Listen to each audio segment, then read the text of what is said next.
Wesley Jameson didn't think twice when he saw the woman shivering alone in the snow outside the train station. He just took off his coat and draped it over her shoulders.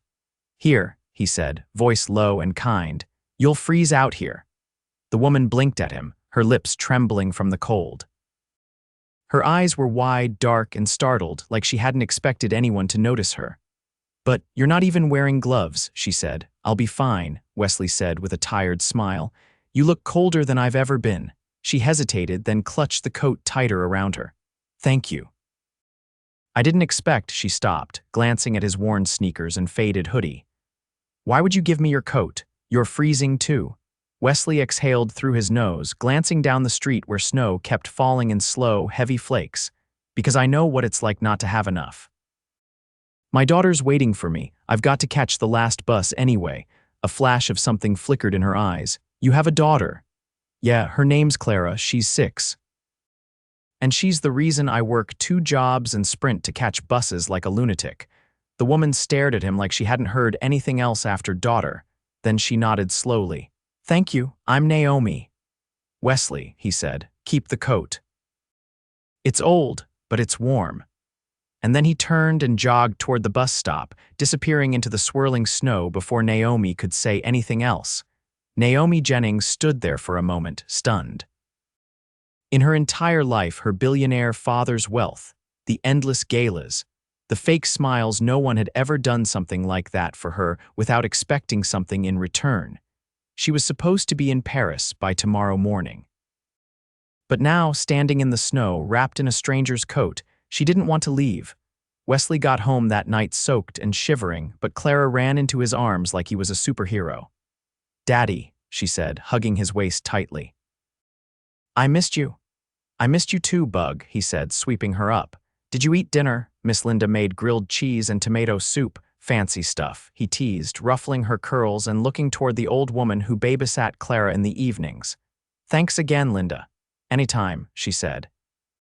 "But you look like a drowned rat. You okay?" "Gave my coat to someone," he muttered, rubbing his arms. "It's fine." Linda raised an eyebrow but didn't press. Later that night, after Clara was asleep, Wesley sat on the edge of the couch scrolling job listings. He was behind on rent again. The bakery had cut his hours, and the gig driving deliveries barely paid enough to keep food on the table. But he didn't regret giving the woman his coat. She'd looked lost. The next morning, Naomi showed up at the bakery. Wesley did a double take when he saw her in line, wearing a sleek black coat that probably cost more than his rent, but unmistakably holding his threadbare brown one folded in her arms. She walked up to the counter. "I believe this is yours," she said, holding it out. Wesley blinked. "You tracked me down. I remembered your name, and I saw the bakery sign you passed on your way to the bus stop." He took the coat slowly. Her eyes were steady on his. She didn't look like a woman who usually went around returning lost outerwear or visiting rough neighborhoods before sunrise. "I didn't expect to see you again," Wesley admitted.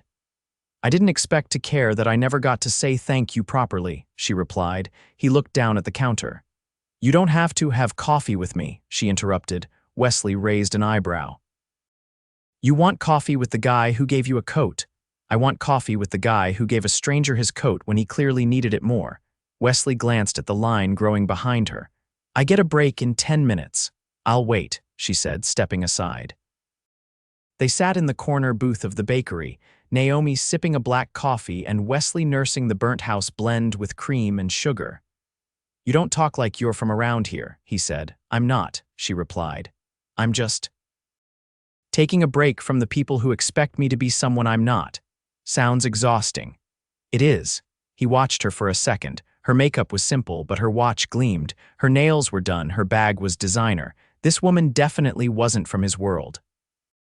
"So what do you do, Naomi?" She hesitated, then smiled. "I work in finance." "Uh-huh," he said, squinting. "Like spreadsheets and stuff, something like that," she said, eyes twinkling. She didn't tell him she was Naomi Jennings, daughter of Harold Jennings, who owned Jennings Holdings, an international investment firm worth billions. She didn't say she had her own private jet waiting on standby, or that her face was on the cover of Forbes last year under America's Most Powerful Young Women. because none of that mattered when she was sitting across from a man who looked her in the eye instead of calculating her worth. They started seeing each other after that. A coffee here, a walk through the park there. Naomi showed up at the bakery once a week, always with a joke or a story, sometimes buying Clara little trinket stickers, coloring books, a tiny stuffed bear. "You don't have to keep doing this," Wesley said once, when she handed Clara a glittery pink headband. "I know," she said. "I want to." Clara adored her. Wesley tried not to let it scare him. He hadn't let anyone close in years, not since Clara's mother left, not since the last time he trusted someone and it blew up in his face. But Naomi was different. She asked about his dreams. She listened when he talked about the restaurant he wanted to open someday, the one he kept sketching menus for on the back of delivery receipts. And when she laughed, it made him forget how hard life had been. One night, Naomi found herself standing outside Wesley's apartment building, heart pounding. She hadn't told him yet about who she really was. What she really had, she was falling hard, and it terrified her. Because for the first time in her life, someone liked her without knowing her last name, and she didn't want to ruin that. Naomi didn't knock, she never did without calling, but tonight was different. She stood outside Wesley's apartment building, holding a brown paper bag and a container of soup she'd picked up from a deli on the other side of town. Her driver had dropped her off 2 blocks away, so she wouldn't have to explain why a black luxury sedan was cruising into a neighborhood with cracked sidewalks and flickering street lamps. When Wesley opened the door, his hair was damp like he'd just showered, and Clara was curled up on the couch in her pajamas, watching cartoons with a plate of apple slices in her lap. Naomi lifted the bag. "I brought you both dinner." "Don't worry, nothing weird, just roasted chicken and mashed potatoes." Wesley stepped aside without a word, letting her in. "You didn't have to do that." "I know," she said, placing the food on the chipped kitchen counter, "but I wanted to." Clara peeked over the couch. "Hi, Naomi." "Hey, superstar," Naomi said, crouching beside her. "I brought you something too." She pulled a small, spiral-bound drawing pad and a fresh set of colored pencils from her bag. "I figured your other ones were probably down to nubs by now." Clara beamed. "Thank you." "Can I draw you?" "Only if you make me look like a superhero." Wesley leaned against the wall, arms crossed, silent for a beat. "You're always bringing something." Naomi stood. "Is that a problem?" "No," he said. "It's just people usually don't stick around long enough to keep showing up." Naomi met his gaze. "I'm not people." Later, after Clara had fallen asleep on the couch, Wesley cleared the dishes while Naomi dried. The apartment smelled of lemon dish soap and something faintly sweet, maybe the scented candle Clara had insisted on lighting earlier. "You ever think about leaving?" Naomi asked, folding a towel one-handed. He glanced at her. "This city?" "No, this life, the routine, the weight." Wesley shrugged. "Every day. But then I look at her and I know I can't afford to dream too big. Dreams don't pay for field trips or shoes." Naomi turned the dish towel slowly in her hands. "But what if they could?" He gave a dry laugh. "Unless I win the lottery or someone drops a restaurant into my lap, I don't think that's happening." She opened her mouth, then closed it again. It wasn't time yet. Instead, she asked, "Would you take help if someone offered it?" "I don't take handouts." "What if it wasn't a handout? What if it was someone believing in you?" He looked at her for a long time, the air between them still. "I've had people believe in me before. It didn't end well." Naomi nodded once. "Then maybe it's time someone proved it could." The next day, she didn't show up at the bakery, or the day after. Wesley told himself it didn't matter. She wasn't part of his world anyway. A few weeks of kindness didn't mean anything. But every time the bell above the bakery door jingled, he glanced up without thinking. When she finally walked in, it was raining. Her hair was damp, her coat darkened by water. She looked drawn, tired in a way he hadn't seen before. "I'm sorry," she said, voice low. "I needed time to think." "You okay?" he asked. "I will be." He handed her a cup of coffee, no questions asked. They sat at the same booth, the rain tapping against the window. "I have to tell you something," she said, fingers wrapped tightly around the paper cup. He waited. "My last name is Jennings." Wesley blinked, then leaned back slightly. "As in?" "Yes," she said. "Jennings Holdings, that's my father's company." He stared at her. "You're that Jennings?" She nodded. He let out a breath. "So the coat thing, you didn't need it." No, she said. But that night I needed something else. I needed someone to see me without all the noise, and you did. He looked down at his hands. Why didn't you tell me? Because I liked being Naomi with you, not the heiress, not the headline. He didn't respond right away. She reached across the table, her fingers brushing his. I'm still the same person, she said. No, he said quietly. You're not. You're someone with a life I can't even imagine, and I'm just… He shook his head. I've been fighting to stay afloat for years. Clara needs stability. I can't invite chaos into her life. Is that what you think I am? Chaos? I think you're a storm, he said. Beautiful, unexpected. And nothing stays the same after a storm. Naomi's eyes were glossy, but she didn't look away. Maybe that's not such a bad thing. That night, he didn't walk her home. She didn't ask him to. But the next morning, Clara looked up at him at breakfast and said, "When's Naomi coming back?" Wesley didn't have an answer. 2 days later, he received a letter in the mail. It wasn't stamped, just folded cleanly and slipped under his door. He opened it slowly. Inside was a note, handwritten in neat, slanted cursive. You said dreams don't pay for shoes, but maybe they can buy you the time to dream. Come to 153 West End Avenue. Tomorrow, noon, bring Clara, trust me. And Wesley stared at the address. He knew that part of town. No one like him ever had a reason to go there. But when Clara tugged on his sleeve and asked what it said, he folded the paper and smiled faintly. Just someone asking us to believe in something, he said. And for once, he let himself consider what that might feel like. The building at 153 West End Avenue didn't just look expensive, it radiated exclusivity. Tall glass windows framed in black steel gleamed against the winter sky, and a marble-floored lobby with brass elevators sat behind glass doors that glided open without a sound. Wesley stood in front of it with Clara's mittened hand in his, feeling, for the first time in years, completely out of place. Clara tugged at his coat. "Daddy, are we going inside?" He hesitated. "Yeah," he said finally. "Looks like we are." The doorman greeted them with a nod, already aware of their names. "You're expected upstairs, penthouse." Of course it was the penthouse. When the elevator opened, Naomi was standing there barefoot on a polished wooden floor, wearing jeans and a navy sweater that made her look softer, more real than Wesley expected. She bent down and grinned at Clara. "There's hot cocoa inside with marshmallows that are shaped like stars," she said. "If you want some." Clara's eyes lit up. "Can I, Daddy?" Wesley nodded, and Clara followed Naomi into the apartment, her boots making soft thuds on the wood. Wesley stepped inside slowly, glancing around. Floor-to-ceiling windows offered a view of the skyline so wide it made his chest tighten. The furniture was sleek, modern, but not cold. A lit fireplace crackled to the side, and a large canvas painting hung above it, abstract but vivid. "You live here?" he asked, his voice low. Naomi turned, her expression unreadable. "Sometimes. It's one of my places." Wesley didn't sit. "Why did you ask us here?" She crossed her arms. "I want to show you something." She led him through the apartment to a room at the back, large, sunlit, and completely empty except for a long table set up in the center. On it were papers, sketches, and what looked like a miniature model of a restaurant. Wesley froze. His handwriting was on some of the pages' old menu ideas he'd jotted down for himself, folded neatly and copied onto formal layouts. His breath caught. "I found these in your notebook the day you left it at the bakery," she said.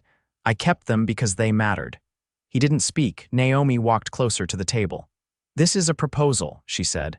"A real one. I've already spoken to a few designers. I've secured a property in Brooklyn that's close to a playground and a school. We can do this, Wesley." He shook his head once, stepping back. "Why would you do this?" "Because I believe in you," she said. "And because I want to build something that matters with someone who remembers what it's like to have nothing." "I didn't ask for this," he said. "I didn't come here for a handout. You came because you want more for Clara. So do I." He looked at her then, really looked. "This isn't just about a restaurant. What is this really?" She looked down for a moment. "It's me choosing something real, for once. And if that includes you and her, then yes, I want that." Clara's voice drifted in from the other room. "Naomi." "Can I draw you again?" Naomi smiled faintly but didn't take her eyes off Wesley. "I'm not trying to save you. I'm trying to be brave enough to ask if you'll let me stand beside you." Wesley stepped toward the table. The model was detailed tables, lighting, even a chalkboard wall where kids could draw while their parents ate. He could see it. He could feel it. But the fear was there too. The fear of falling for someone who lived in a world that didn't include broken faucets or overdue bills. "You think we can just build a life around this?" he asked. "No," she said. "But we can start something here, something we choose, not something we inherit or survive." He turned to her. "I have no idea how to live in your world." "Then we'll make our own," she said. He didn't answer, but when Clara ran into the room holding a half-finished drawing, he picked her up and pressed a kiss to her forehead. Naomi watched him, quiet. Later, as they sat on the plush rug in the living room with Clara building a tower of blocks and Wesley sipping a tea he didn't know how to pronounce, Naomi pulled out a folder. "This is the lease agreement," she said. "There's a clause in it that gives you full operational control." "I won't be involved unless you ask me to be." Wesley raised an eyebrow. "You're really doing this?" "I already did." He opened the folder and skimmed the pages. The numbers were real. The address was real. There was a logo, his logo, the one he'd sketched on a napkin, the name of the restaurant embossed in silver at the top. "You've thought of everything." "I'm good at plans," she said. "I've just never had anyone to make them with." He looked up. "And if I say no, then I'll still come to the bakery every Thursday for coffee and pretend I'm not disappointed." He closed the folder.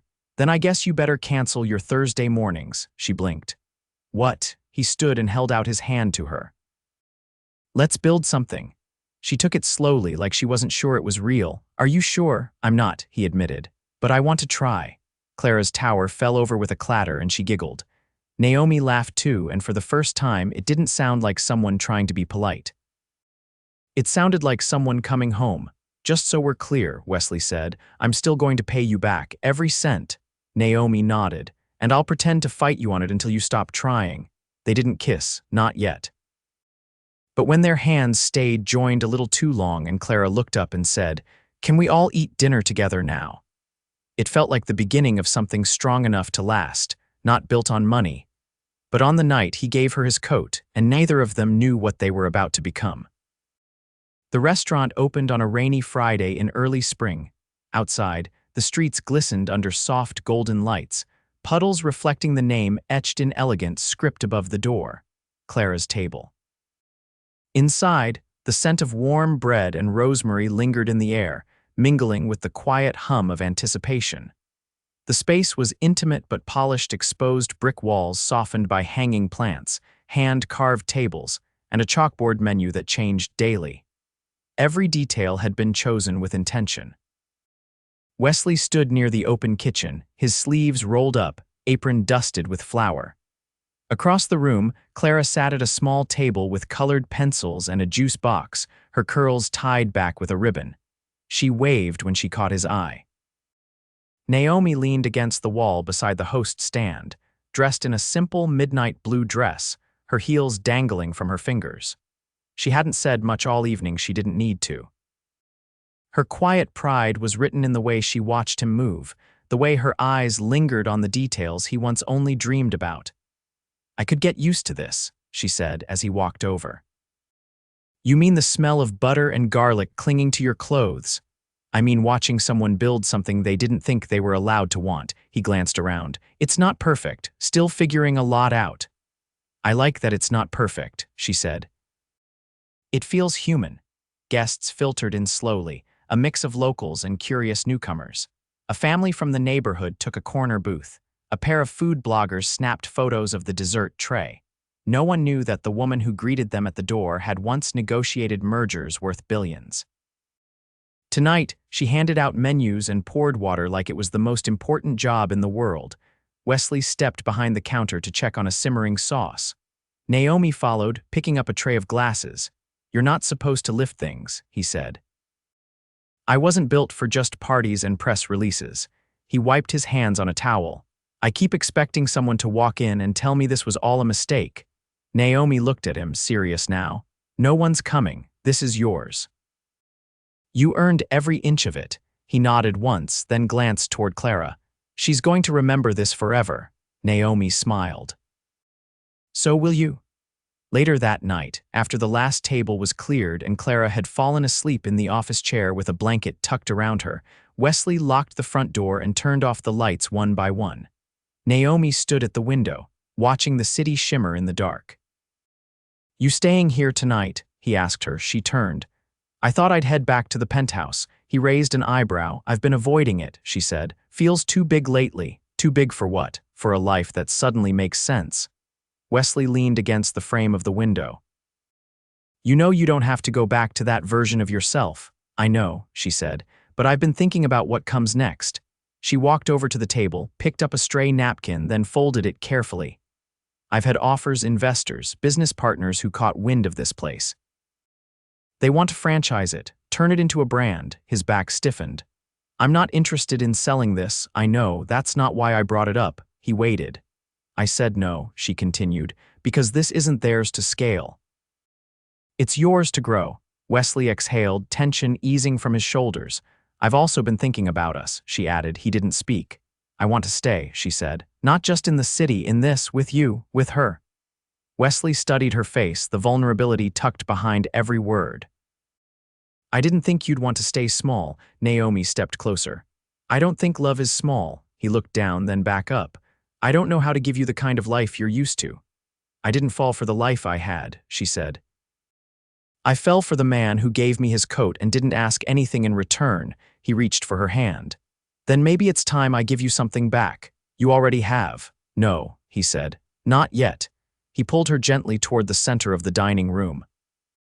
The space was quiet, dim except for the flicker of candlelight on each table. He took her other hand. "I can't dance," she said, laughing under her breath. "You don't have to." He swayed slightly, guiding her in a slow circle. She relaxed against him, her cheek brushing his shoulder. "Tell me this is real," she whispered. "It's more than real," he said. "It's ours." When they stopped, he reached into his pocket and pulled out a small velvet box. Her breath caught. "I don't have a yacht," he said, "or a private jet. But I have a daughter who adores you, a restaurant that you made possible, and a heart that doesn't want to beat without you in it." He opened the box. Inside was a gold ring, simple, elegant, with a single diamond set in a delicate twist. Naomi stared at it, then at him. "Wesley, I want to build a life with you," he said. "Not because I need saving, not because you owe me anything, but because I love you, and I want Clara to grow up watching what love looks like when it's real." Tears welled in her eyes, but she didn't wipe them away. "This is the only proposal I've ever wanted." She didn't wait for him to ask the question.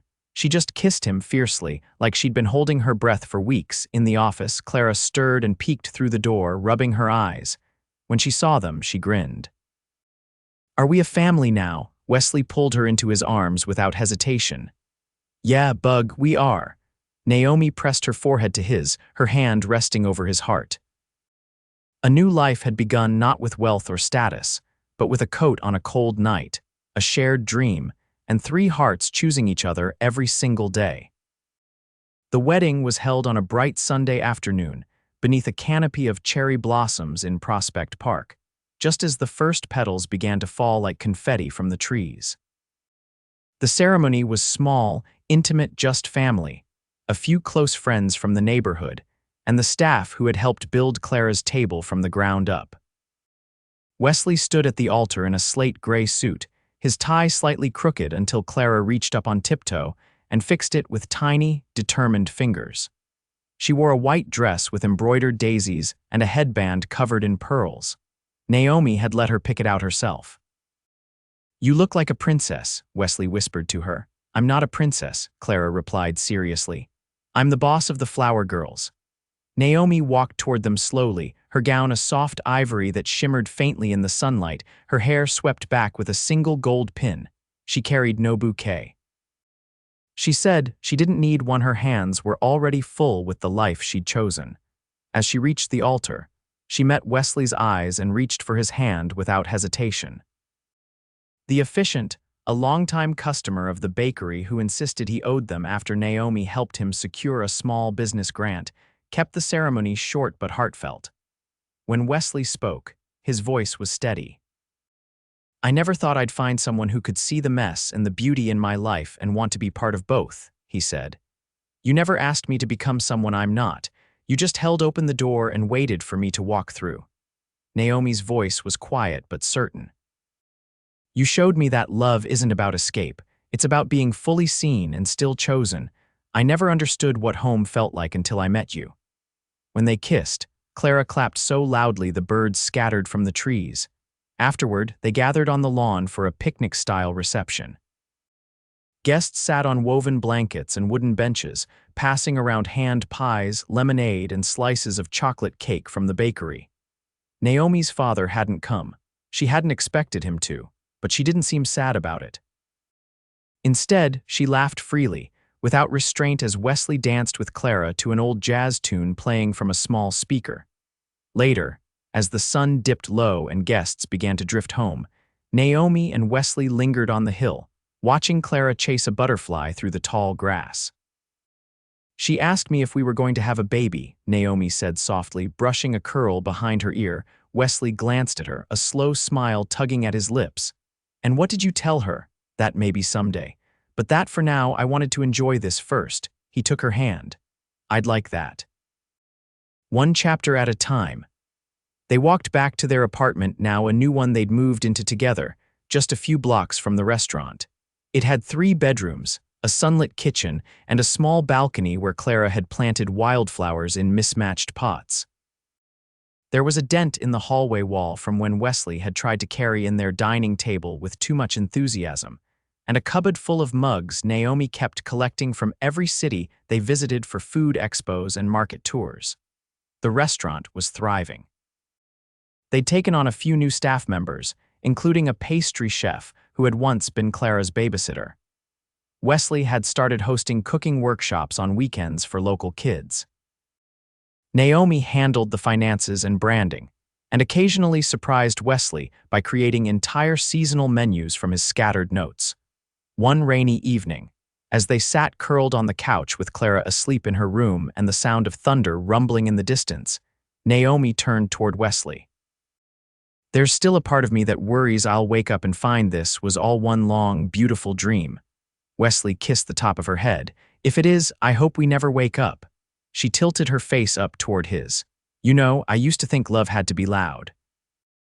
That it had to come with fireworks and drama and big declarations. And now I know it can be quiet, steady, the way you hold my hand when I'm anxious, the way Clara hums when you comb her hair in the mornings. The way this place smells like cinnamon and coffee and safety." He pulled her closer. "You gave me a life I didn't know I was allowed to have. You gave me a reason to stop running."